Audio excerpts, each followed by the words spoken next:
kinds of acts of ibadah.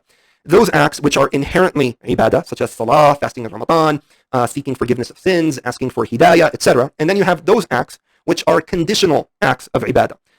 And in that domain of conditional acts of ibadah, you have clear cases and you have gray areas, which may involve a level of ijtihad in determining whether a given act in a specific context has progressed at a level or status of ibadah. And that could only be reliably determined by investigating what the person is doing and why he's doing it. So in light of all this, when Dr.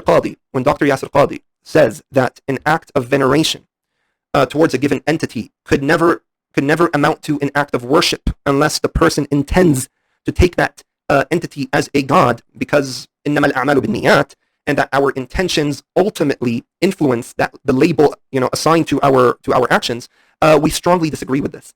Because when it comes to acts that are inherently ibadah, intent to worship is irrelevant at this point.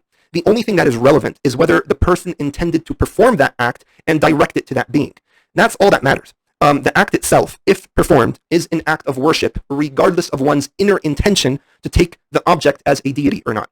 Now, when it comes to conditional acts of ibadah, yes, intentions of taking a deity could play a role in helping us determine whether a conditional act of ibadah has evolved to the level of ibadah. But it's not the only ultimate and decisive factor. For, as I just explained, there are other indicators and factors to consider, and conditional acts of ibadah could evolve into ibadah even if you do not intend to take that object as a deity, because there are people who worship objects without believing that they are God.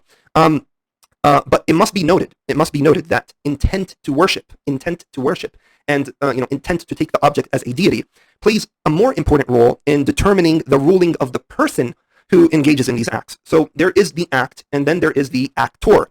And this is something which Shaykh al-Islam Ibn Taymiyyah has spoken about. Ibn Taymiyyah recognized that most Muslims who commit major acts of shirk are severely ignorant and do not intend to worship the saints and objects they are venerating. Let's take a look at a couple of quotes here.